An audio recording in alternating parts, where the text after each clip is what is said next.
Financial fair play লঙ্ঘনের দায়ে বার্সেলোনাকে 15 million euro জরিমানা করল উয়েফার ফিনান্সিয়াল ফেয়ার প্লে নিয়ম ভঙ্গের কারণে বার্সেলোনাকে 15 মিলিয়ন ইউরো অর্থাৎ বাংলাদেশি টাকায় প্রায় 220 কোটি টাকা জরিমানা করা হয়েছে।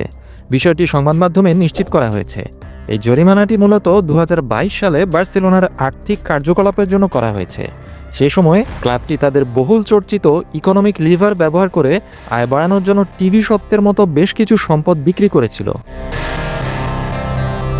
এই পদক্ষেপগুলো ক্লাবকে 2022-23 মৌসুমে তাদের আর্থিক মৌসুমে লাভ হিসেবে দেখাতে সাহায্য করেছিল।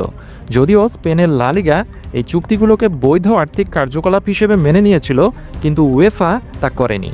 ইউরোপীয় ফুটবলের নিয়ন্ত্রক সংস্থাটি এই উপায়ে অর্জিত আয়কে অপারেটিং ইনকাম বা পরিচালন আয় হিসেবে স্বীকৃতি দেয়নি, যার কারণেই বেঁধেছে সমস্যা।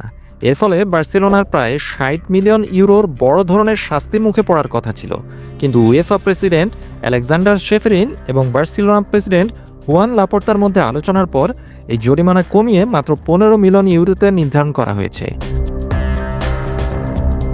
তাদের সর্বশেষ বৈঠকটি গত বুধবার সুইজারল্যান্ডে অনুষ্ঠিত হয়। জানা গেছে, সেই আলোচনায় জোয়ান লাপোর্তা লা লিগার আর্থিক নিয়ম মেনে চলার জন্য বার্সেলোনার প্রচেষ্টার উপর জোর দিয়েছেন এবং কমিটমেন্ট দিয়েছেন। এদিকে আরও বেশ কিছু ক্লাবকে জরিমানা করা হয়েছে। এর মধ্যে আছে Chelsea, AS Roma, Aston villa এবং অলিম্পিক লিওর মতো অন্যান্য বড় বড় ইউরোপিয়ান ক্লাব।